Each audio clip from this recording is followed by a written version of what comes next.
आजची रेसिपी अगदी युनिक, झटपट बनणारी आणि तितकीच पौष्टिक आहे। आज मी तुमच्यासाठी घेऊन आले आहे कॅरमल मखानाची रेसिपी। मखाना हे सुपर फूड मानले जाते। लहान मुलांपासून ते मोठ्यांपर्यंत सगळ्यांसाठीच पौष्टिक असते। आणि ही रेसिपी मी कशी बनवणार आहे त्यासाठी व्हिडिओ शेवटपर्यंत नक्की बघा। नमस्कार, मी रुपाली तुमचे स्वागत करते आहे रुपालीज किचन रेसिपीमध्ये। कॅरमल मखानासाठी सगळ्यात आधी मी घेतली आहे 1 वाटी भरून मखाना, मोठी वाटी घेतली आहे। अर्धी वाटी गूळ घेतला आहे मी, 2 चमचे मी ते तीळ घेतली आहे आणि 1 चमचा साजूक तूप घेतला आहे। सर्वात आधी आपण इथे मखाना ड्राय रोस्ट करून घेणार आहोत। याच्यामध्ये मी कुठलंच तेल तूप काहीच वापरलं नाहीये, अगदी ड्राय रोस्ट करायचे आपल्याला। हे बघा, अशा प्रकारे छान रोस्ट करून झाले आहे। एक तोडून दाखवते, असा क्रंची आवाज आला पाहिजे।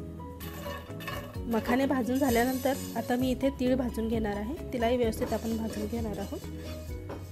तीळ इथे आपली भाजून झाली आहे। त्यानंतर पॅनमध्ये मी गूळ वितळून घेणार आहे। त्याच्यामध्ये मी 1 चमचाभर पाणी घातलं आहे। त्यानंतर मी इथे 1 चमचा तूप ॲड केलं आहे। तुपामुळे छान चमक येते मखाण्यांना आणि चवही छान लागते। हे बघा, गूळ आपला वितळत आला आहे। आपल्याला गुळाचा पाक तयार करून घ्यायचा आहे। मी ते चेक करून बघते पाक तयार झाला आहे की नाही। अजून पाक तयार नाही झाला आहे।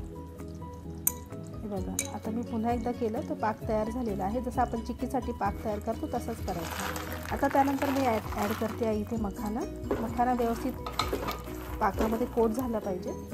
त्यानंतर मी इथे ॲड करते आहे भाजलेली तीळ। व्यवस्थित आपण मिक्स करून घेऊया। हे बघा, मखाने इथे तयार आहे। मी एका इथे पार्चमेंट पेपर घेतला आहे, बेकिंग पेपर, जो इझिली मार्केटमध्ये अवेलेबल होतो। त्याच्यावर मी हे काढून घेणार आहे।